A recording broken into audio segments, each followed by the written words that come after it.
트럼프 미국 대통령에 대한 탄핵론이 다시 고개를 들면서 지난밤 미국 뉴욕 증시가 일제히 하락했습니다. 문재인 대통령은 뉴욕에서 열린 유엔 총회 기조연설에서 남북 간의 평화와 경제 협력을 강조했습니다. 취재 기자와 함께 자세히 알아보겠습니다. 정광윤 기자 나와 있습니다. 정 기자, 먼저 뉴욕 증시부터 볼까요? 네, 트럼프 미국 대통령에 대한 탄핵 우려가 커지면서 미국 증시는 지난밤 일제히 하락하며 마감했습니다. 다우지수는 어제보다 0.53%, S&P 500은 0.84% 하락했고 나스닥은 1.46% 떨어지며 장을 마쳤습니다. 다우지수는 장중한 때 200포인트 넘게 떨어지기도 했고 S&P 500은 한 달 만에 가장 큰 낙폭을 보였습니다. 트럼프 대통령이 우크라이나 대통령에게 민주당 대선주자 1위인 조 바이든 전 부통령 부자를 수사해달라고 압박했다는 의혹이 확산되고 있는데요. 민주당을 중심으로 탄핵 목소리가 커지는 가운데 공화당 중진 일부도 중대 사안이라며 의회 조사를 주장하고 있는 상황입니다. 네, 문재인 대통령이 유엔 총회 기조연설에서 DMZ를 국제평화지대로 만들자 이렇게 강조를 했는데 이게 처음 나온 얘기는 아닌데 또 꺼내든 이유는 뭡니까?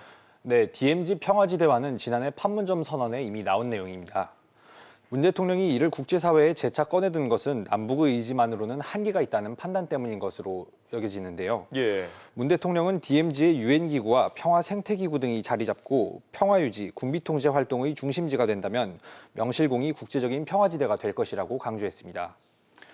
또 평화는 단지 분쟁이 없는 게 아니라 서로 의존도를 높여 협력하는 게 진정한 평화라고 말했는데요.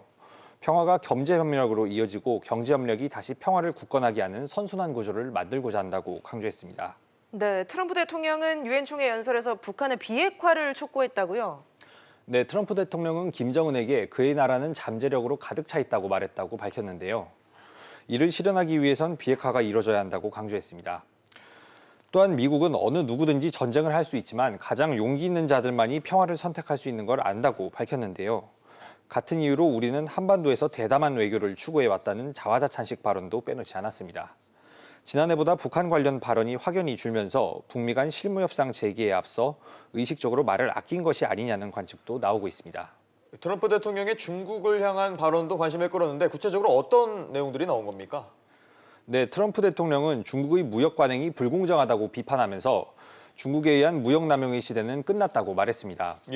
또 중국이 WTO에 가입한 후 국제 무역 체계의 혜택을 받으면서도 이를 통해 다른 나라를 약탈해 왔다면서 WTO에 중대한 개혁이 필요하다고 주장했는데요. 미중 양국의 무역 분쟁이 끝나기를 바라지만 나쁜 합의는 하지 않겠다는 입장을 분명히 했습니다. 한편 스티븐 무누신 미 재무장관은 언론과의 인터뷰에서 미중 고위급 무역 협상이 2주일 뒤 미국 워싱턴 DC에서 열릴 예정이라고 밝혔습니다. 알겠습니다. 정 기자 얘기 잘 들었습니다.